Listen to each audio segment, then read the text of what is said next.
එකවර වාහන 500ක් අලුත් වැඩියා කරන ලංකාවේ එකම සහ විශ්වසනීයම තැන කුරුණෑගලින් වසර 27ක් යුරෝපීය සහ ජපන් වාහන අලුත් වැඩියාවේ ප්‍රමුඛයා Challenge Motors. In a world of constant evolution, where the line between man and machine begins to blur, a new age of possibility emerges.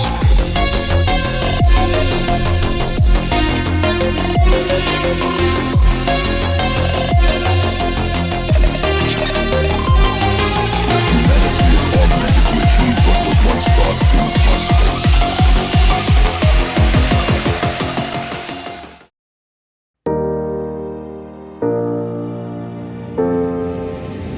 Ranjith සමූහ ව්‍යාපාරයේ ප්‍රමුඛතම සමාගමක් ලෙස ආරම්භ කරන ලද මෙහි සුඛෝපභෝගී වාහන අලුත් වැඩියාව දැරිය හැකි මුදලකට කිරීමට අප ඔබට සහාය වන්නෙමු. අපගේ සේවාව ඔබගේ හෙට දවසේ අනාගතය සුරක්ෂිත කරන්නා සේම හෙට දවස බහර ගන්නා දුවා දරුවන්ට අත්වැලක් වන්නට අප සතු සියලු දැනුම ඔබත් සමග බෙදා ගන්නට අපි ඉඩහසර සලසා දෙන්නෙමු. එවන් අධ්‍යාපන අත්වලක පූර්වාදර්ශී දෙනයක් මෙලෙස සලිටුහන් කරන්නෙමු.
ෆොටෝ වීඩියෝ ඔක්කොම මෙයා කරන්නේ වාහනේ එනකොට තියෙන ඩැමේජස් අර හොඳට තියෙන ඔක්කොම වීඩියෝ කරලා අපේ සිස්ටම් එකේ තියෙන එන්ටර් කරන්න. ඒ වාහනේ නම්බරේ දාලා තියෙනවා. කවදා හරි වැඩක් අපිට මොනවා හරි ප්‍රශ්නයක් ආවොත් ඒකෙන් තමයි බලන්නේ වාහනේ එනකොට අපිට තිබ්බ ස්වභාවය අරගෙන ගෙලවුවට පස්සේ සමහරව වෙනස් වෙනවා. ඉන්න එයාගේ ජොබ් එක තමයි ඒක කරන්නේ. ඒක නැපෝ ඊළඟ ස්ටෙප් එකට යන්න. ඒ ඉන්නේ එන්ටර් අර ඩැමේජ් වෙලා තියෙන එක නෑ එස්ටිමේට් කරගන්න ඕනේ. එයාගේ ජොබ් එක තමයි මේ වැඩේ යන්නේ. ඒක එයා කරගන්නවා. ඒක නැතු ඉස්සරහට යනවා. ඒක ඉවරෙච්ච ගමන් වාහනේ වැඩ පටන් ගන්න පුළුවන්. වැඩ පටන් ගන්න කලින් අර පිළිවෙලට යන ආයතනයක හිට වාහනයක් හැමිලා වොෂ් මැෂින් එකට වාහනේ හොදලා තමයි ගන්න. වාහනේ තියෙන්නේ නැත්නම් අපේ වැඩ කරන්නේ. ඒ වාහනේ අපිට දුවලා දෙන්නට කිලු දෙලා දෙනවා. එයාට අපේ ගෑවි මොනවද කියලා.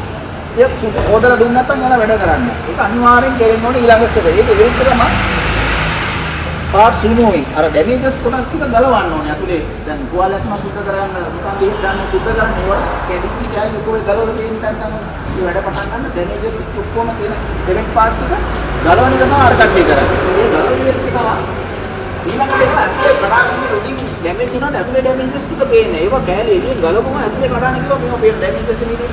උඩින් මේ ආවර ඔක්කොම බොනට් එක ගලවුවා. ඇතුලේ ඩැමේජස් ගොඩාක් තියෙනවා නම් ගලවමින් ගලවනවා. ඒ ලිස්ට් එකම අර එස්ටිමේට් කරපු වල පාර්ට් එක පාර්ට්ස් පැත්තෙන් ගෙනල්ලා දෙනවා. ඒ පාර්ට්ස් කාර් දෙනවා. පාර්ට්ස් එකයි මේකට කැඩිච්ච දාන්න. ඒ විදිහට උඩා දිනවා පෙන්නගෙන මේ ඩෙන්ටින් ඒරියා එක සම්පූර්ණ තාඩු කැපිලා කැඩිච්ච මුදුන් කරලා ගෙනල්ලා ලෑස්ති කරලා දිනවා වාහනේ ඊළඟට දෙන්න. ඒක තමයි හදන අයට බාර දෙන්න ස්ටෝර් වලින් මේ හදන අයට මේ පාර්ට්ස් ටික ගෙනල්ලා දෙනවා. ඊට පස්සේ ඒ පාර්ට්ස් එක තමයි ඊළඟට යන ඩෙන්ටින් ඒරියා කියලා සම්පූර්ණව කැඩිලා කුඩු වෙලෙන වාහන මොන කපලා ගන්නවා තාඩු දානවා ඔක්කොම යකඩ තාඩු වැඩ කරන කට්ටිය තමයි මේ කට්ටිය ඩෙන්ටින් ඒරියා මේ තත්තු කරන වැඩ කරන්නේ. ඒව තමයි මේ කට්ටිය කරන්නේ. ඉතින් මේකෙන් ඉස්සරහට මේ සැකිල්ල හරියටම තියෙනවා හදා ගන්නවා. චැසි හදා ගන්නවා උඩට ගියන් බලන්න පුළුවන්. ඒක තව ලොකු වැඩ තියෙනවා. ඒ ඔක්කොම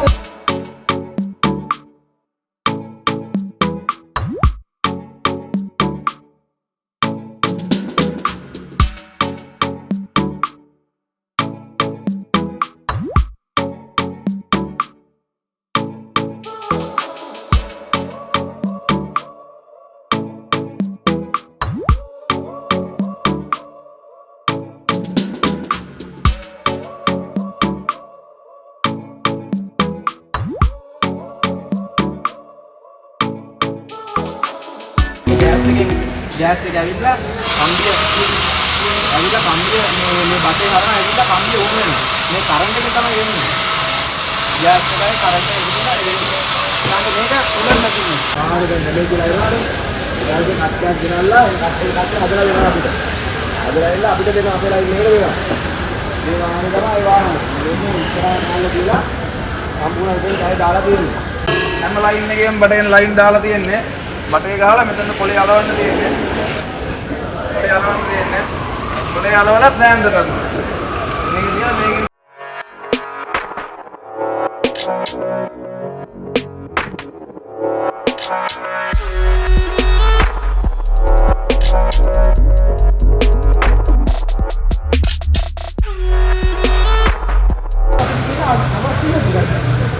රේඩියේටර් එකේ ෆ්ලූයිඩ් තියෙනවා කියලා බලන්න අපි මෙන්න මේ රේඩියේටර් ප්‍රෙෂර් එකත් එක මෙතන ගලවලා මෙතන මේක සවි කරලා අපි මෙන්න මේ කම්ප්‍රෙෂන් මෙන්න මේකේ ෆුල් කරලා කම්ප්‍රෙෂන් එක හදා ගන්නවා සාමාන්‍යයෙන් බාර් එකකට වගේ බාර් එකට වගේ බලලා මේක ලීක් වෙනවා එතනින් ගියාම ප්‍රෙෂර් එක අඩු වෙනවා ඒක බලන්න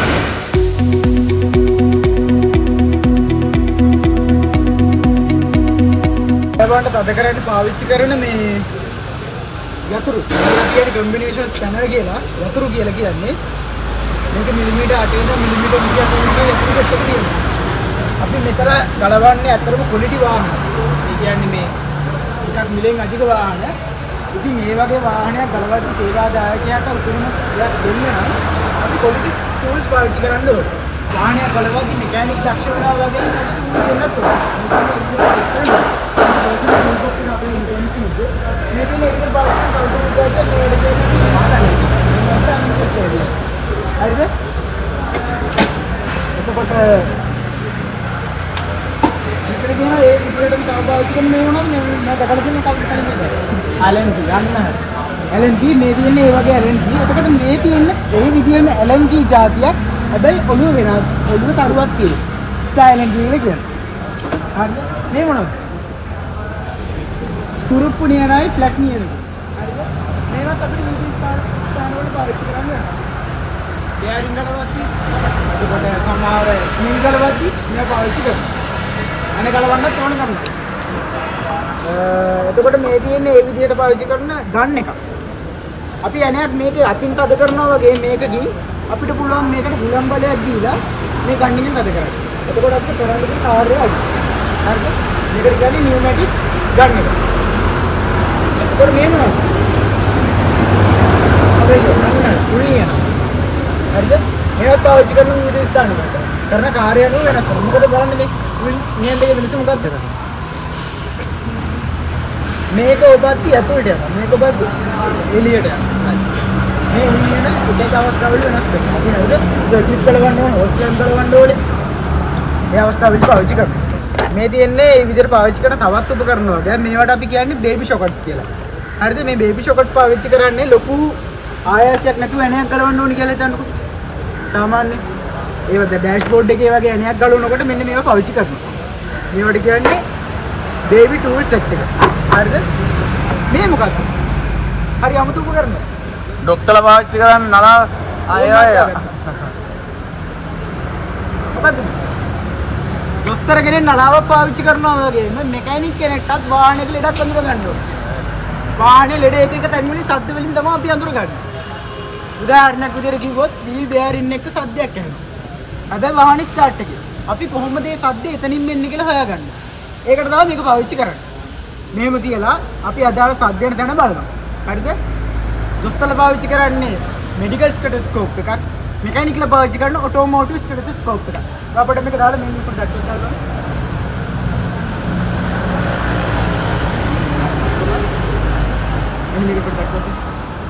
එහෙනවනේ රෝද.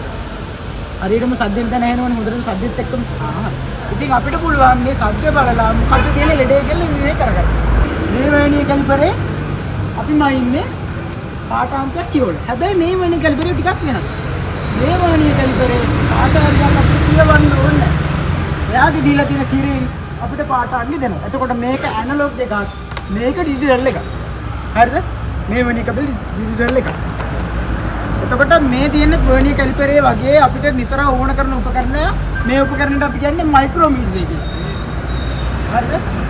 මයික්‍රෝමීටර්. මේ තියෙන්නේ ඒ වගේ මයික්‍රෝමීටරයක් තමයි. හැබැයි මේක අර මම පහලින් පෙන්නනවා වගේ ඩිජිටල් මීටරයක් තියෙනවනේ. මේ තියෙන්නේ ඒ වගේ අපි පාවිච්චි කරන ක්වොලිටි උපකරණයක්. හරිද? සාමාන්‍ය ගෑරේජ් එක දකින්න හම්බෙන්නේ නැති ටූල් එකක්. ස්පෙෂල් ටූල් එකක්. මේ ටූල් එකෙන් තමයි වාහනේ සුක්කානම කරකද්දී රැක් එකක් කියන එකක් තියෙනවා. ඒ සුක්කානම කරකද්දී රැක් එක ගලව ගන්න අපි පාවිච්චි කරන්නේ මෙන්න මේ උපකරණය.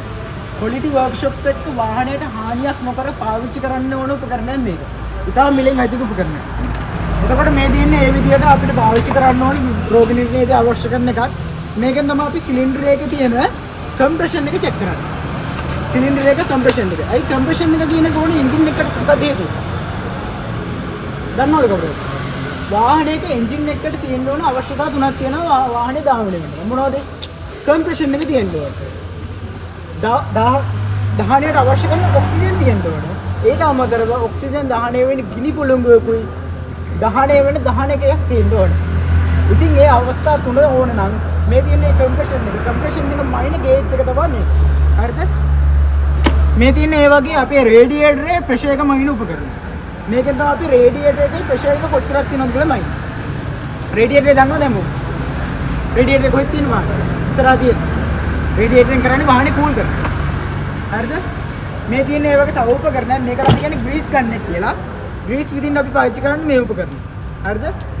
අපිට අදාළ ස්ථානයක ග්‍රීස් ගහන්නේ මෙන්න මේ උපකරණ. මේ විදිහට පාවිච්චි කරන තව උපකරණ කිහිපයක් තියෙනවා. මේ තියෙන මේ විදිහට පාවිච්චි කරන කුලර් එකක්. මේ කුලර් එකෙන් තමයි බෝල ජොයින්ට් ගලවන්නේ. මේ තියෙන්නේ ෂොක් ඇබ්සෝබර් කුලර් එකක්.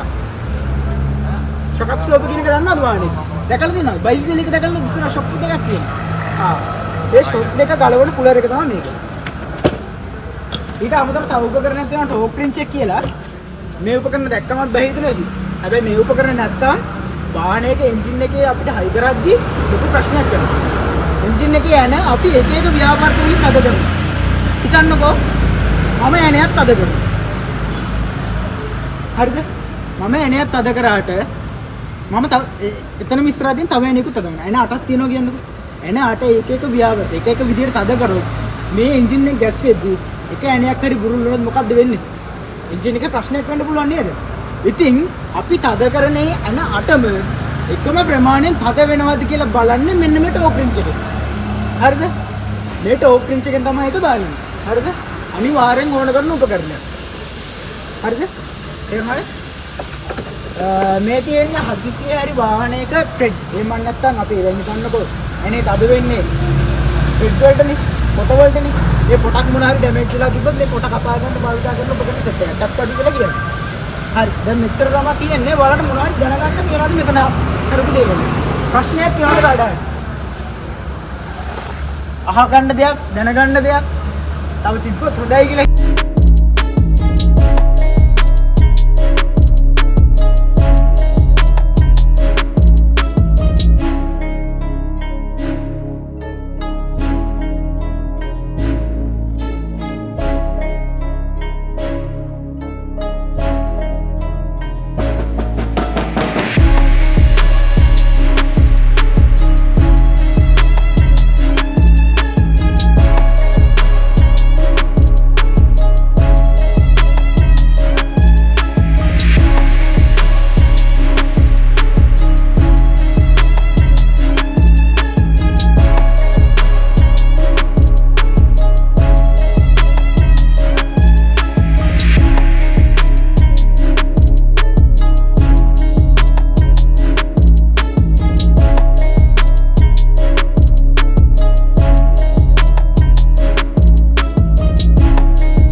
තමයි අපිට කියලා දෙන්නේ.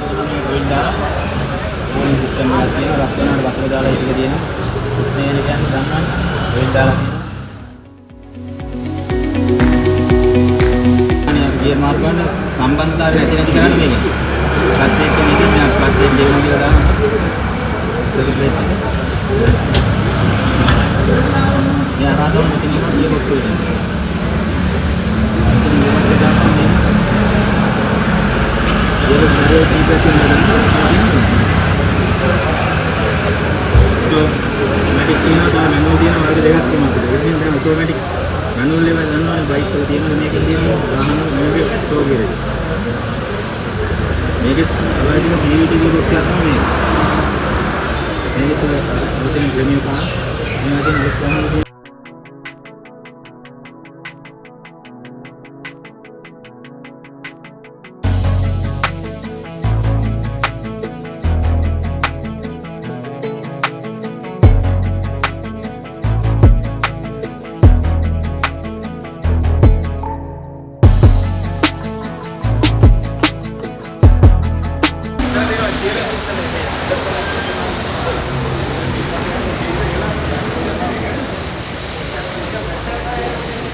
උෂ්ණත්වයකට ආවේ දැන් මේක තියෙනවා අංශක 82ක් තියෙනවා උෂ්ණත්වය. උෂ්ණත්වය අංශක 82කට ආවට පස්සේ එන්ජින් එකට වෝල්ටේජ් රෙගුලේට් නැත්නම් කූලන්ට් රෙගුලේට් කරනවා. මේ උෂ්ණත්වයට ආවට පස්සේ මේක ඉස්සරහට ඵලයක් වෙනවා.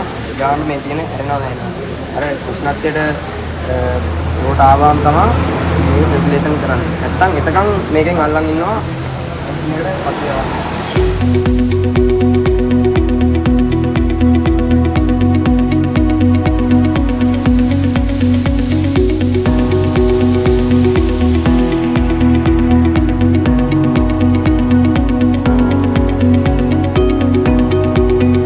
වෙලාවේදී වාහනේ විදුවල මීදුම් වැදෙනවා දැකලා ඒ මීදුම් අයින් කරන්නේ මේ ජල වාෂ්ප වල තියෙන මේ උපකරණ වලින් තමයි AC පද්ධතිය වැඩ කරන්නේ. AC කියන්නේ අතට කූල් කරනවා. මේකයි මේ මාත්‍ය ඔයාලට හඳුන්වලා දෙන්නේ. මේ පද්ධතියේ සිද්ධ කරන්නේ වාහනය තුළට කූලින් පැත්ත ගෙන්න ගන්න. ඔයාලට මම ගැටුමක් තියෙනවා මේ සම්බන්ධ. මේක තියෙන්නේ සිලිකඩ ලැඩ. අර සපත්වල ජල වාෂ්ප වල සපත්වල ඇතුළේ අර දැකලා තමයි අර ඩිමාන්ඩ් දෙහම තියෙන පැකට් එකක් අන්නේ තියෙන ඇට ජාතිය තමයි තියෙන්නේ. ඒතර මේ ජල වාෂ්ප ටික ඔක්කොම මෙතන ඇදලා ගන්නවා. මේක තමයි ගබන් පම්ප්. එතන ජල වාෂ්ප ඔක්කොම ගන්න මේක. මේක දාලා විනාඩි 10ක් විතර වගේ තියන්නේ. එතකොට අනිත් වාහනවල තියෙනවා විපල් පෝවීල් කියලා වාහන. පෝවීල් වාහනවල වැඩ කරන එකක් තමයි මේකේ. මේ කාන්සර් බොක්ස් එක මේ ඉස්සර කාන්සර් බොක්ස් මේ ඩිෆරන්ෂල් එක. මේ පිළිබඳ හඳුනන දේවල් ඒ ගන්න තියෙනවා මෙයාගේ නාමය. අපිට දෙන යාන්ත්‍රික ශක්තිය අපි ලෝදවලට දෙන්න ඕන. ලෝද කරවන්න ඕන. ඒකට එන්ජින් එක දෙලින්ම ගියර් කරලා මේ ප්‍රොපර් ෂාෆ්ට් එක දිගේ ඊපස්ස රිකන්ෆ්ලේට බලලා බලන්න. ඊට පස්සේ මේ අපි දැන් ලොකු වීල් එක දෙන්නේ. මේක අපි රවුන්ඩ් වීල් එක. එතකොට රවුන්ඩ් වීල් එකේ මෙතන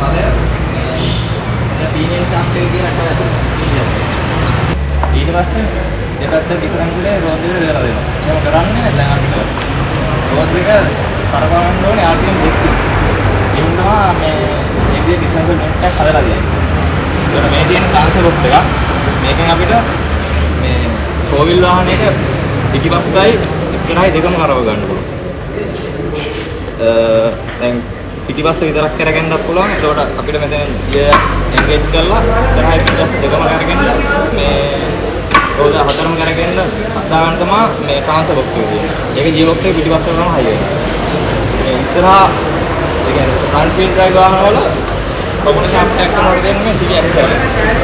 ඒක මේ අපිට මේ ගෝල් ජොයින්ට් හරහා මේ නැමෙන්න තමයි හදලා තියෙන්නේ. චතුර්ථ අවස්ථාවේදී මේ පීනින් ඉස්සරහ තල්ලු කරලා දෙන එක තමයි මේකෙන් කරන්නේ. පීනින් හොස්න්නේ ඉතින් ස්ටාර්ට් මොඩ් එකේ. පීනින් ඕල්නේ රෝදා ගන්න වාහනේ අවශ්‍ය උතුරේ උත්පාදනය කරගන්න. ඉතින් රෝටර් එක මේක ස්ටියර් කොයිල් එක මේ තියෙන්නේ ඩ්‍රයිව් ප්ලේට් එක IC එක තියෙනවා. එතකොට මේ රෝටර් එක එන්ජින් මගින් කරකවගෙන මෙතනින් බෙල්ට් එක සම්බන්ධ වෙලා මේ රෝටර් එක කරගෙන මේක චුම්බක ශේෂයක් ඇතිලා මේකේ තියෙන්නේ මේක වටේ ස්ටියර් කොයිල්. ඊට පස්සේ මෙතන 3 phase කරන්ට් එක ඇවිල්ලා DC වෝල්ටේජ් එක තමයි තියෙන්නේ. මේක හරහා ගිහලා මේක එනවා රෙගුලේටර්.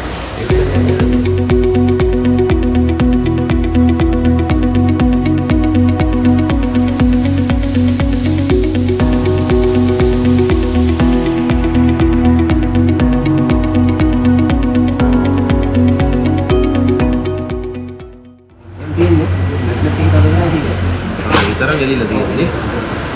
සාමාන්‍ය මෙහෙම කරලා ගලවන්න බෑ. මේ ලොකු ඇම්පියර් ප්‍රමාණයක් ගලනවා. ඒ කියන්නේ කොයිල් එක විශාලයි කියන්නේ. ඔව්.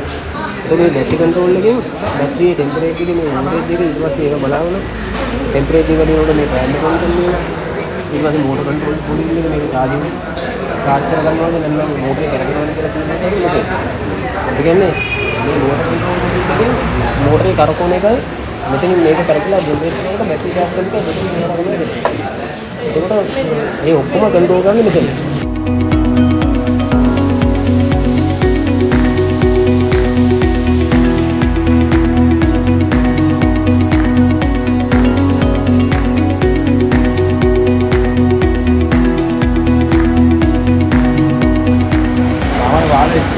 ඊට පස්සේ උෂ්ණත්වය දේශනාවක 100.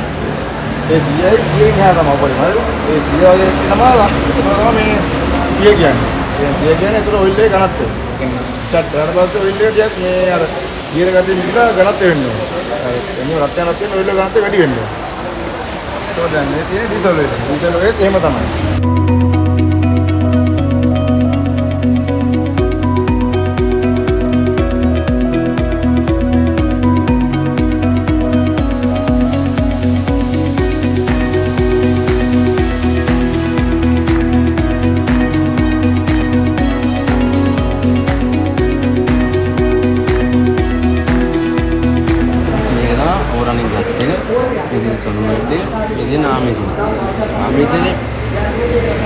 ආමේජර් මේ කොයිල් එකක් හදලා තියෙන්නේ.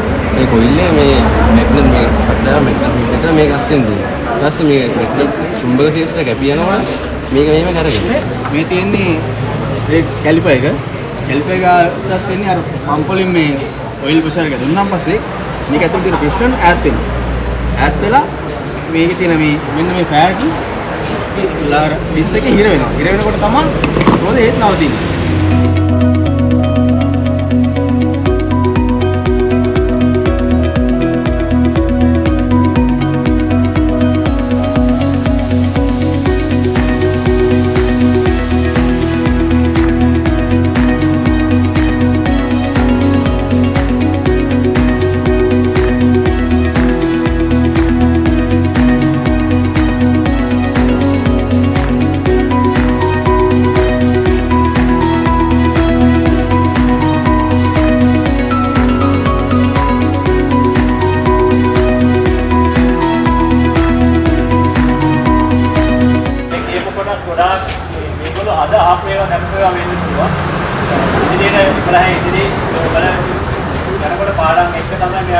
දැනුවත් වෙන්නේ. ඉතින් මේ ඔබ තමා මොනික වෙලා මේ කාර්ය මණ්ඩලයේ අපිට ලොකු සහයෝගයක් කරා. ඒ සහයෝගයට මම ගොඩක් වෙලා පාර්ශ්ව කරලා මොන විදිහට ඉස්තුති කරන්න කියලා.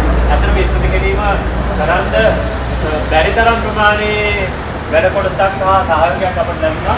ඔබතුමා මොනිටර් මේ සියලුම කාර්ය මණ්ඩල සියලුදෙනාගේ මගේ දරුවෝ වෙනුවෙන් අපේ ආචාර්ය මණ්ඩලය වෙනුවෙන් මහා කලාපයක රොස්තුමිය වෙනුවෙන් විශේෂ ස්තුතියක් පුද කරනවා.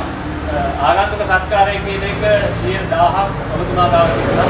අපේ කාර්ය මණ්ඩලයේ ගාව තිබුණා. ඒ සියල්ල අපිට උපරිමයෙන්ම දැනුණා.